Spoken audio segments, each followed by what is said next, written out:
Have you ever wondered why Jacob had so many profound encounters with God, yet he left behind no monumental feats? Well, I have. But please follow me. I'm going somewhere. See, Jacob's experiences were extraordinary. He had visions, he had angelic visitations. He even had a physical encounter with God. He saw heaven open and he felt that tangible presence of the divine. But despite all this, there's this gap between what Jacob experienced and what he manifested. God had told Jacob to return to his father's land, and God promised that he would be with him.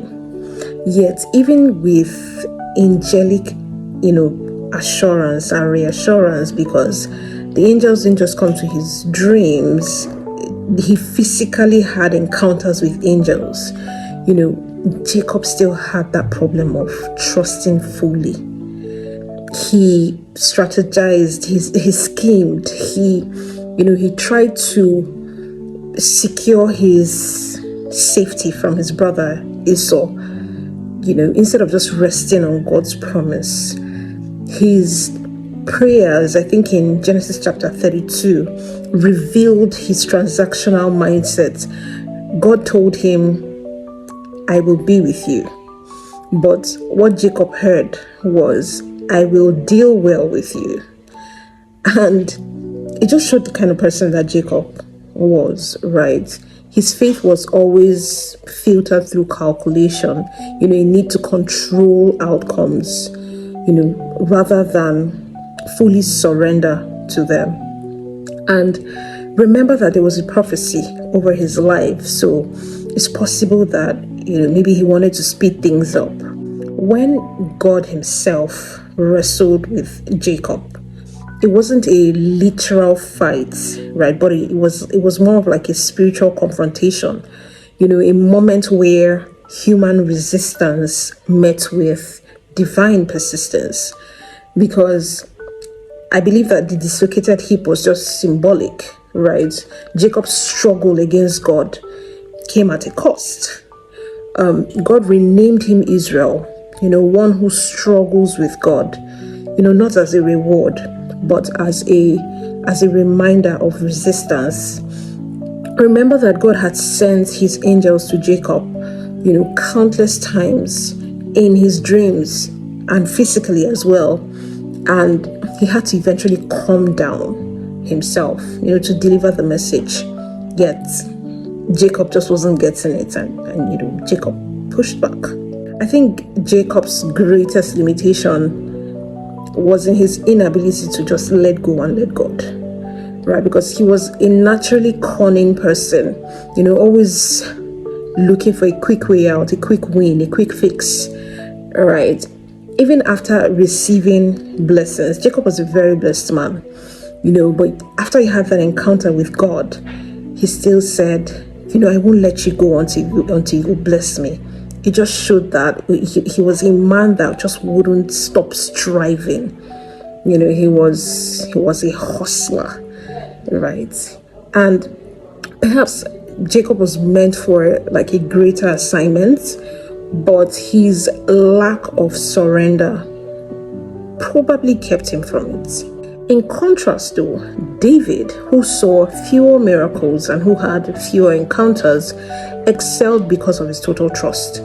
He sought God's direction for everything and he followed instructions without question.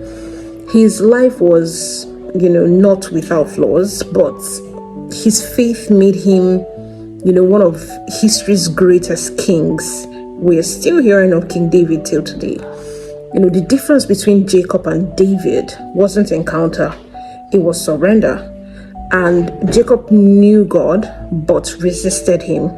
But David trusted God blindly. In comparison as well, Moses also had a close encounter with God. just one defining moment with burning bush. And I believe that transformed everything, right, for him. Because from that single encounter, God used him to part seas, God used him to summon plagues, God used him to call down manna from heaven, and he performed interesting miracles, as simple as putting a serpent on a pole and people just looking at that serpent and getting healed, right? That's what divine encounter looks like. And that's the result of divine encounter, that transformation, that manifests into power and purpose. Jacob had the divine encounters, but it never manifested into power and purpose.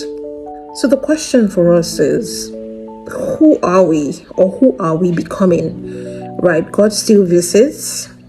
I know that one for sure. God still speaks.